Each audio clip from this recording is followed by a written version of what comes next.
Le MAG vous est présenté par You Know Why.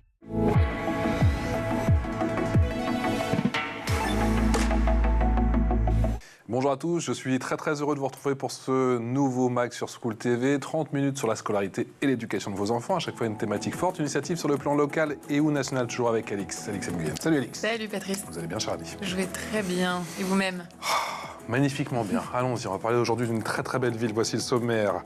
C'est la très belle ville d'Issy-les-Moulineaux. Est-ce que ici, les Moulineaux devient une place forte de l'enseignement supérieur en Île-de-France? Une chose est sûre, la ville des Hauts-de-Seine accueille un nouveau campus pour les études de droit et aussi un site de l'école des arts décoratifs avec toujours cette volonté d'excellence éducative, notamment dans le domaine de la culture. Vous le verrez dans un instant. C'est une grande première en France. Ici, les Moulineaux est passé au vote électronique pour l'élection des représentants des parents d'élèves. Mais pourquoi justement avoir souhaité repenser dans des temps forts de l'année scolaire? Élément de réponse avec l'une des adjointes au maire dans un instant. Et puis il y aura une loupe, bien sûr, au programme de ce MAG. Et la loupe, c'est avec Alix. Oui, et on reste à Issy-les-Moulineaux. Je vous parle du tout nouveau bébé de Tony Parker. C'est un campus et il accueillera des professionnels et des étudiants.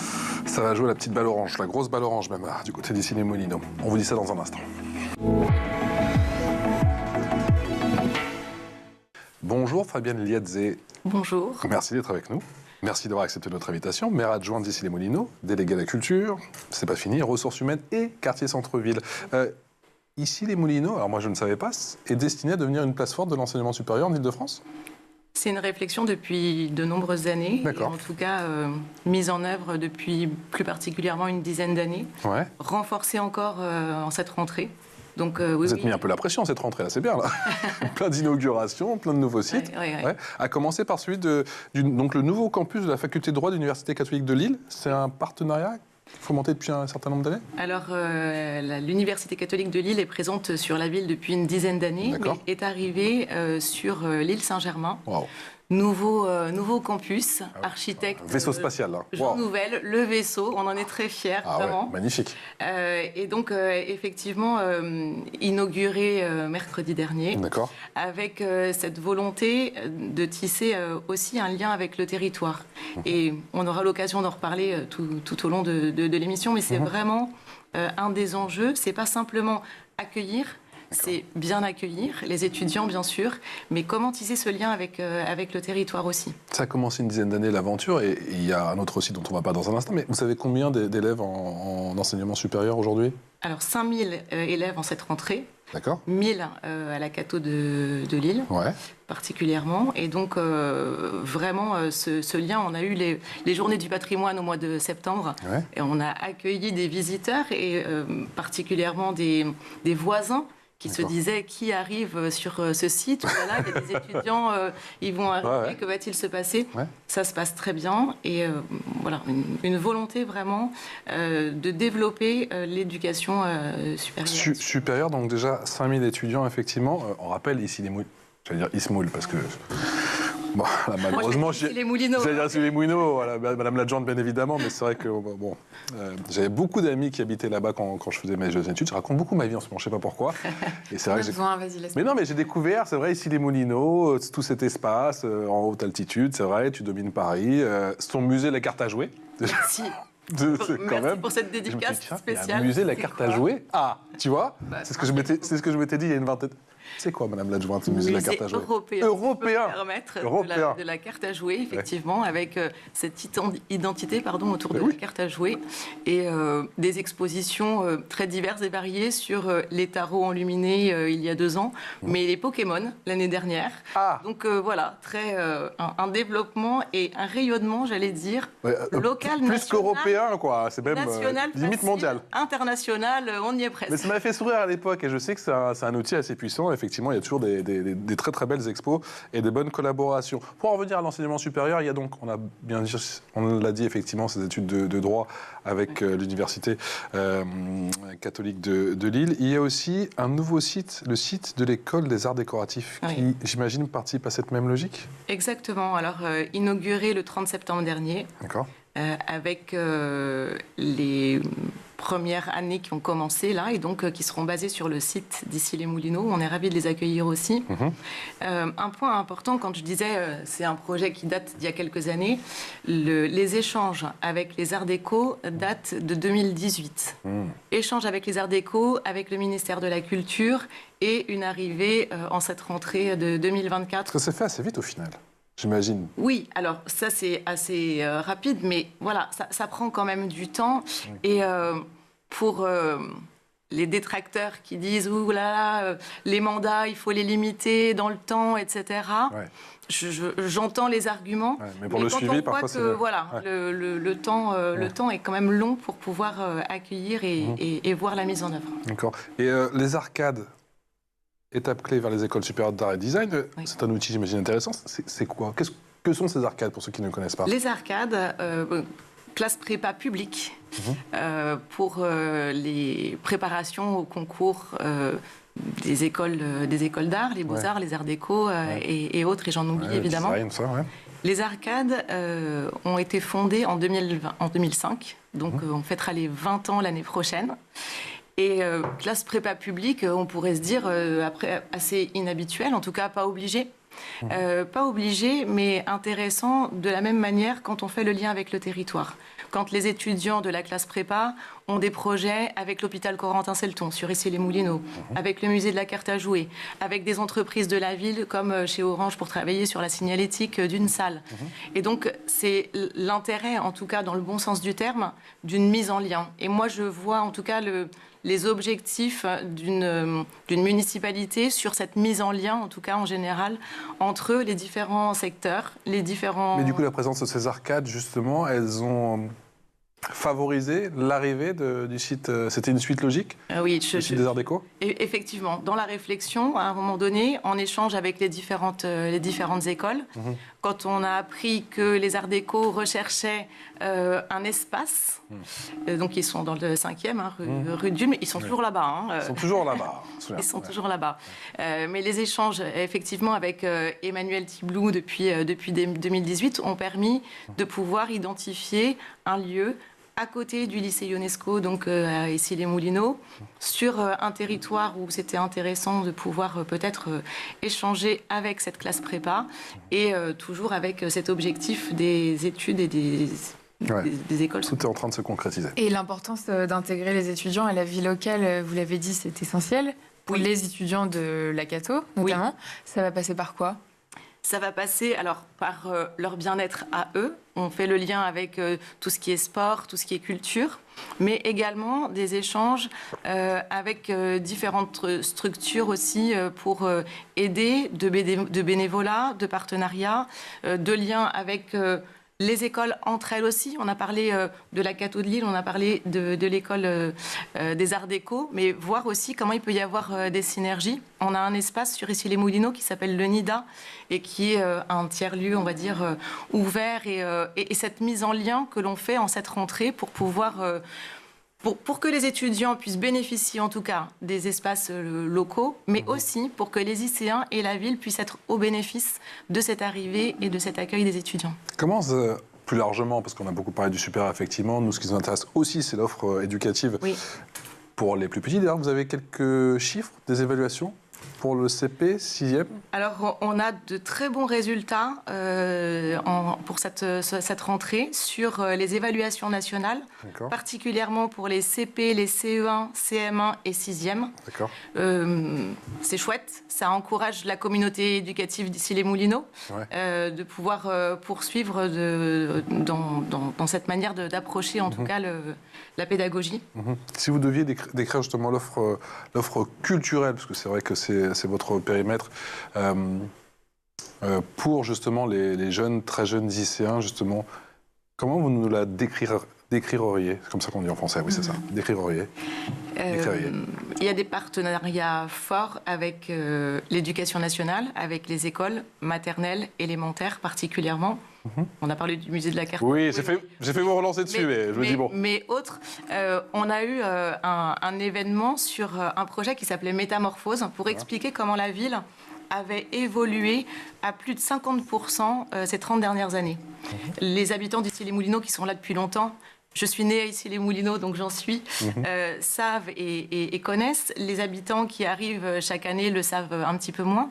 Et donc on avait eu ce projet de montrer quelle avait été l'évolution de la ville sous couvert artistique. Et pour faire le lien avec votre question, parce que je ne l'ai pas oublié, on avait fait travailler les enfants dans le cadre de l'association du Clavim qui s'occupe de l'enfance et de la jeunesse à Issy-les-Moulineaux, qui est une association qui existe depuis plus de 40 ans aussi, et qui avait travaillé sur un projet qui s'appelait Les Petits Archis. Comment se projeter ou comment inventer l'école de demain. Et donc, ils avaient travaillé sur des projets architecturaux. C'était assez intéressant. Et on avait invité dans ce cadre-là aussi tous les grands architectes de renom qui sont venus sur la ville pour travailler sur un certain nombre de projets. Oui, c'était chouette. Il y a des talents. Raymond Depardon qui était venu pour pouvoir faire une exposition photo aussi dans ce cadre-là. Donc, en tout cas, encore une fois, comment la culture peut être au service et en transverse et pas simplement posée à côté de l'éducation, de l'urbanisme et autres. Ouais. Et est-ce que vous vous servez de la présence de l'école des arts déco pour promouvoir les arts et la culture auprès des jeunes lycéens également ? Oui, c'est vraiment l'objectif aussi de pouvoir développer cet aspect-là. Déjà, ça avait commencé avec la classe prépa des arcades et ça se poursuit. Et le lien entre les arcades et les arts déco, évidemment, va être intéressant. Et on dit souvent dans le domaine commercial que la dynamique des uns favorise la dynamique des autres. Il semble que ça peut être aussi un projet qui aille dans ce sens. C'est l'heure de la loupe. Et la loupe, parce qu'on a beaucoup parlé culture, on va parler un petit peu sport. Le sport, c'est avec Alix. Ma chère Alix, à fond sur la culture à Issy-les-Moulineaux, mais aussi sur le sport avec, alors je vais dire la Tipeee Academy, parce que c'est vrai que c'est comme ça qu'on l'appelle, mais c'est un nom un petit peu différent en tout cas. Tipeee, Tony Parker arrive à Issy-les-Moulineaux. Et oui, l'ancienne figure du basketball français continue d'étendre son influence. Son nouveau projet, le campus Tony Parker, verra le jour à la Cité des Sports d'Issy-les-Moulineaux en 2025. Ce campus mêlera formation c'est campus ou Camp Us, parce que je vois que c'est... Alors on va appeler Tony dans un petit jeu de mots. Chacun. Oui, à mon avis, c'est plus campus. Campus, ok. Classe. Campus. Et donc, il mêlera formation professionnelle pour les entreprises et enseignement pour les étudiants post-bac, avec un accent, bien sûr, sans doute, sur les valeurs du sport, comme le dépassement de soi, la discipline et le travail d'équipe. Dès janvier 2025, les salariés des entreprises pourront suivre des formations en management et leadership basées sur ces valeurs. On écoute Tony Parker. Ce que j'essaie de mettre en place à travers le campus à Issy-les-Moulineaux, c'est de créer des endroits où les jeunes peuvent s'exprimer et créer des opportunités pour sortir, les exposer le plus tôt possible au monde de l'entreprise, leur faire rencontrer des entrepreneurs et qu'à la fin, ils aient un travail. C'est une grande fierté de s'installer ici. Ça fait plus de 40 ans que monsieur le maire fait un travail incroyable à Issy-les-Moulineaux. C'est vrai qu'ici, il y a beaucoup de sièges sociaux. Les grandes entreprises ont envie d'avancer, ils ont envie de changer les choses, ils ont envie d'aider la nouvelle génération. Et donc ça, c'est vrai que c'est des éléments qui m'ont convaincu pour venir installer le campus Tony Parker à Issy-les-Moulineaux.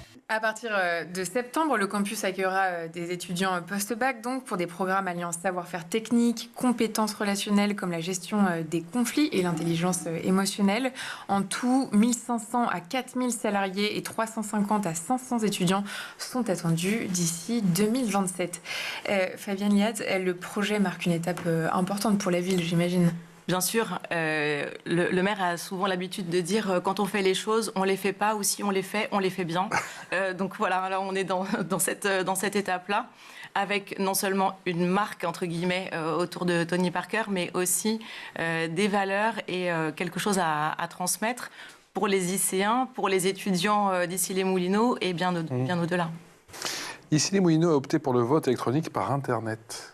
Oui. Concernant l'élection des représentants des parents d'élèves, on sait que c'est toujours un moment, je ne vais pas dire délicat, important dans l'année. Pourquoi ce passage ? Je crois que c'est une première en France, hein, c'est ça ? Alors, une expérimentation là pour cette année avec 6 écoles volontaires. D'accord. À Issy-les-Moulineaux, le vote est un vote électronique en règle générale pour toutes les élections depuis de nombreuses années. Donc c'est dans, on va dire, le sens de l'histoire pour la ville, autour du numérique également. Ça a été une réussite, ça s'est bien passé. Donc voilà, expérimentation sûrement à poursuivre. Mais justement, qu'est-ce qu'ils vous ont dit? Quels sont les retours d'expérience des parents d'élèves? Ils disent que c'était plus pratique ou plus... Alors, les deux étaient possibles, mais du coup, intéressant de voir comment ça a été pris en compte.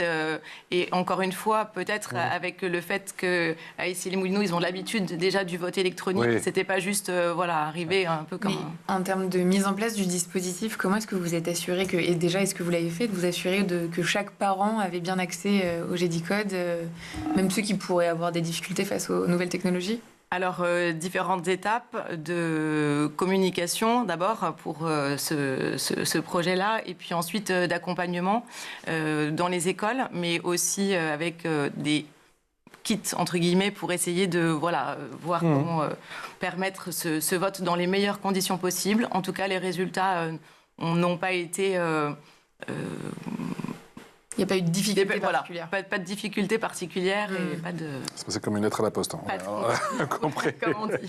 70 000 personnes, on le rappelle, à Issy-les-Moulineaux, et cette volonté donc cachée effectivement d'utiliser le numérique éducatif, et ça fait très longtemps. Vous avez rapidement misé dessus, avec quel résultat? Avec un peu de recul aujourd'hui, parce qu'on reçoit... avec Alix, semaine après semaine, des maires et des adjoints aux maires et adjointes aux maires de toutes les villes, et certains ont une expérience un peu mitigée. Vous, c'est le cas ou pas du tout? Vous êtes vraiment content du numérique éducatif? Avec le numérique, et c'est important, et j'allais dire, c'est le sens de l'histoire, et à chaque fois qu'il a été possible d'expérimenter à Issy-les-Moulineaux, vous avez parlé du vote électronique pour les représentants du personnel, mais de la même manière, des expérimentations depuis longtemps sur différents projets, différents sujets, mais en complémentarité avec... j'allais dire le livre, la lecture. On a des BCD dans les écoles qui sont très développés en lien avec les médiathèques, qui sont vraiment, qui favorisent les projets autour de la lecture. Ouais. Et donc, c'est l'un et l'autre, pas l'un sans l'autre. L'un ne va pas sans l'autre, d'accord. Et je pense que c'est un petit peu ça la clé de la réussite. Vous avez tout à l'heure, Fabienne Liadzé, évoqué, pour ceux qui ne connaissent pas effectivement, l'existence du CLAVIM. Je le dis bien, le CLAVIM, qui existe depuis plus de 40 ans, effectivement, à Issy-les-Moulineaux. Vous en avez un petit peu parlé. Vous n'avez pas encore évoqué, je vous en donne la possibilité, ce côté tendre la main aux gens qui sont peut-être, à la limite, pas de l'abandon scolaire, mais qui sont en tout cas en grande difficulté. Peut-être surtout au niveau du comportement, j'imagine. C'est-à-dire de ne pas les laisser sur le bas-côté et se dire, tiens, il s'est fait virer 3 jours du BU, on ne va pas laisser comme ça pendant 3 jours hors de l'école. C'est vrai qu'on a parlé beaucoup jusqu'à maintenant de la réussite scolaire, le développement, etc. On n'oublie pas les situations qui peuvent être des situations difficiles, délicates parfois. Les étudiants, des élèves qui sont exclus du collège ou du lycée sont pris en charge par justement le CLAVIM. C'est important. Les enfants qui accompagnent leurs parents au libre service social ont la possibilité de pouvoir avoir un temps de lecture avec les collègues des médiathèques et de voir comment le lien peut se faire pour ce jour-là particulièrement, comme pour faire le lien avec les médiathèques, et tu peux venir et tu peux être accompagné, etc. C'est important, je dis souvent parce que ça fait partie de l'ADN de la ville. Souvent, on dit... on parle répression, et puis ça arrive, et ça arrive de partout. C'est important de parler de l'amont et comment on accompagne les enfants, comment on accompagne les jeunes. Et le CLAVIM, c'est vraiment une marque sur la ville. Alors, vous m'avez entendu dire plusieurs fois, depuis plus de 40 ans, le maire à Issy-les-Moulineaux est maire depuis 1980. Donc c'est vrai que Monsieur Santini, André Santini, et du coup, quand on dit parfois, il faudrait limiter le nombre de mandats quand même, etc., on voit qu'on a de nombreux projets qui se sont mis en place, qui se sont développés, qui ont été favorisés sur la durée. Et pour reprendre la question de Patrice, en voulant faire d'Issy-les-Moulineaux un pôle éducatif majeur, comment est-ce que vous y prenez pour être inclusif, intégrer les lycéens en difficulté et leur donner envie de faire des études Merci beaucoup pour votre question. Tout à l'heure, on a parlé des étudiants qui viennent étudier à Issy-les-Moulineaux. Il y a aussi les étudiants qui habitent à Issy-les-Moulineaux, qui vont étudier soit dans ces lieux, soit ailleurs. C'est une priorité pour la ville ? C'est une priorité pour la ville, et on a depuis plusieurs années une bourse qui est donnée par le CCAS sur la base d'un certain nombre de critères, évidemment, mais qui permet aux étudiants d'avoir, donc étudiants IC1, d'avoir une bourse de 700 € par an en contrepartie d'un certain nombre d'actions, d'un certain nombre de missions bénévoles. Quel type de mission ? Au sein des associations, par exemple... quand on a les actions pour récolter des denrées une fois par an ou sur des associations de la ville qui ont besoin de bénévoles. Donc il faut qu'ils prouvent leur engagement citoyen d'abord. Non, c'est pas d'abord. En fait, c'est en même temps. C'est en même temps. On connaît ce slogan. Vous avez hésité à le dire. J'ai hésité à le dire, mais je le dis. Non, vraiment, c'est cet accompagnement qui est important à chaque fois de permettre d'aller vers, mais d'avoir à chaque fois une responsabilisation dans les situations au fur et à mesure. Il y en a combien de distribuer des bourses chaque année ? Alors, je n'ai pas le chiffre en tête exact, mais en tout cas, c'est quelque chose qu'on tente de développer au fur et à mesure. Et qui dit études supérieures, dit étudiant, on pense assez rapidement au logement. Du coup, ça se passe comment ? Est-ce que c'est aussi un axe que vous souhaitez développer à Issy-les-Moulineaux pour avoir peut-être des logements ? Parce que le but, j'ai bien compris, c'est que les IC1, les jeunes IC1, profitent de ces installations et profitent de cet enseignement supérieur, mais pas seulement. Il y a peut-être des gens qui viennent un petit peu partout d'Île-de-France, même partout en France, pourquoi pas aussi de l'étranger. Est-ce qu'il y a des logements prévus justement pour les jeunes ? Alors, il y a un certain nombre de logements, évidemment, qui sont prévus. Après, on essaye de voir de quelle manière ça peut se faire sans déséquilibrer non plus tout l'aspect immobilier sur la ville. Souvent, quand quelqu'un dit à monsieur le maire oui, l'immobilier en ce moment ça marche pas trop, il dit ah bon, bah ici les Moulineaux ça marche bien en tout cas. Donc il y a cet aspect de voir effectivement comment développer, favoriser l'accueil des étudiants. On est en cours. Donc c'est sur un campus dédié où ils sont dans la ville, ils se mêlent aux habitants, c'est quoi le but ? Alors voilà, pas campus dédié en tout cas a priori, mais plutôt ce lien avec la ville et le développement est plutôt Et les habitants ils sont plutôt partagés. réceptifs ? Parce qu'il y a quand même un florilège de nouveaux projets. Ah oui. Ça leur fait pas peur.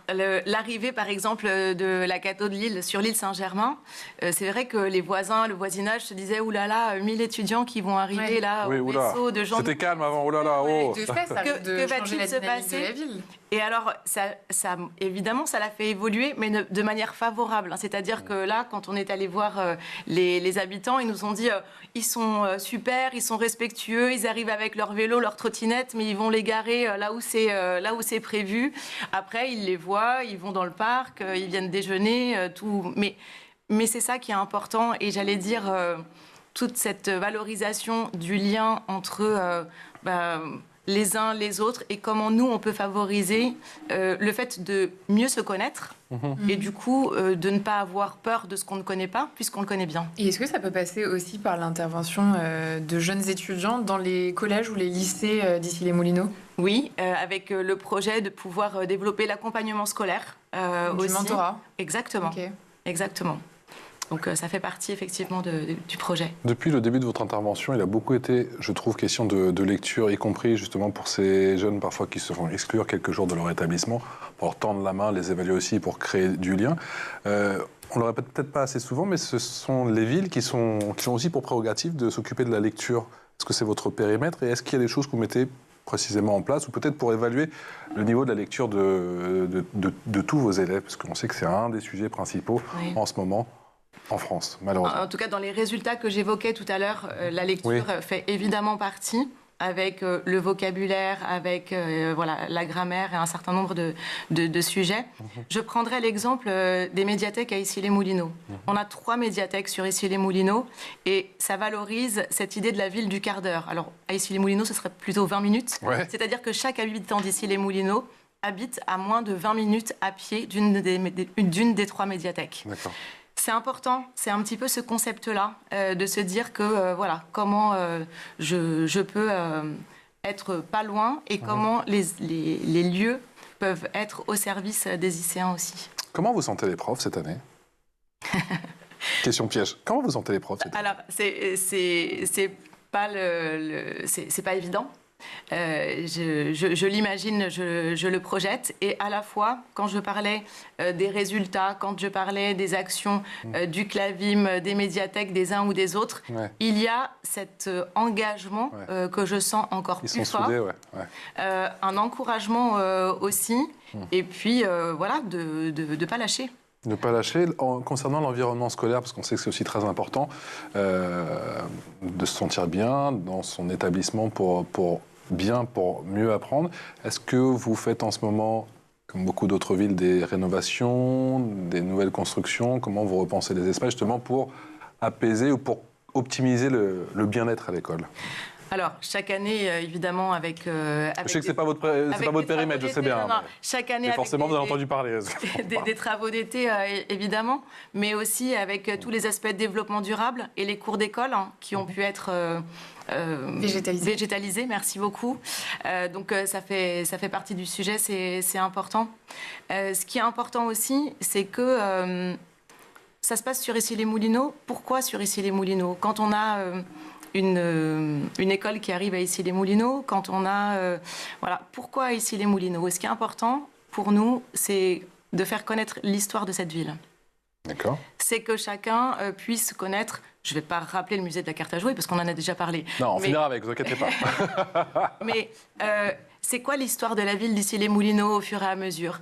C'était des friches, tiens, sur les quais. Aujourd'hui, il y a une urbanisation et comment, pourquoi, etc. Moi, j'ai ma famille qui est arrivée à Issy-les-Moulineaux exactement en 1924. Il y a 100 ans, ils ont fui le génocide arménien. Ils sont arrivés à Issy-les-Moulineaux parce qu'il y avait besoin de main-d'œuvre, parce qu'ils ont été accueillis, comme de nombreuses années après avec les Italiens, avec les Espagnols et bien d'autres. Et pour moi, c'est quelque chose d'important, et en tout cas, mon engagement à Issy-les-Moulineaux est important. Un petit peu redonner aux Isséens ce qu'ils ont pu donner à ma famille en arrivant, mais aussi se dire qu'on est là pour favoriser, j'allais dire le bien vivre ensemble. Ça semble un peu galvaudé de dire le bien vivre ensemble. C'est bien de le rappeler en ce moment. Mais c'est important. Et notre action et toutes nos actions au niveau de la municipalité, aux côtés de Monsieur le maire, c'est vraiment avec cet objectif-là particulièrement. Issy-les-Moulineaux et son célèbre musée européen de la carte à jouer. Si vous n'êtes jamais... Alors, tu vois, va le voir. C'est extraordinaire. Et en plus, il y a des nouveautés. Alors, on ne va pas dire tous les mois, mais bon, c'est quand même assez régulier que vous arrivez à vous renouveler. On a parlé du musée de la carte à jouer, mais si je ne parle pas de l'école française des barreaux qui est arrivée il y a une dizaine d'années aussi, si je ne parle pas de l'ISEP, qui est une école d'ingénieurs dans le numérique, qui a une dizaine d'années aussi, voilà, ça permet de pouvoir... On va pas faire de mécontents, on va pas faire de fâcher. Mais quand même, merci infiniment Fabienne Liaté d'être venue nous voir aujourd'hui sur le plateau de School TV, le MAG, maire adjointe d'Issy-les-Moulineaux, déléguée à la culture, ressources humaines et quartier centre-ville. Le coup de cœur pour le musée de la carte, musée européen de la carte, j'en aurai compris. Alix, on se retrouve demain pour faire le point sur une nouvelle initiative ou faire le point sur l'offre éducative d'une nouvelle ville. Ciao, ciao.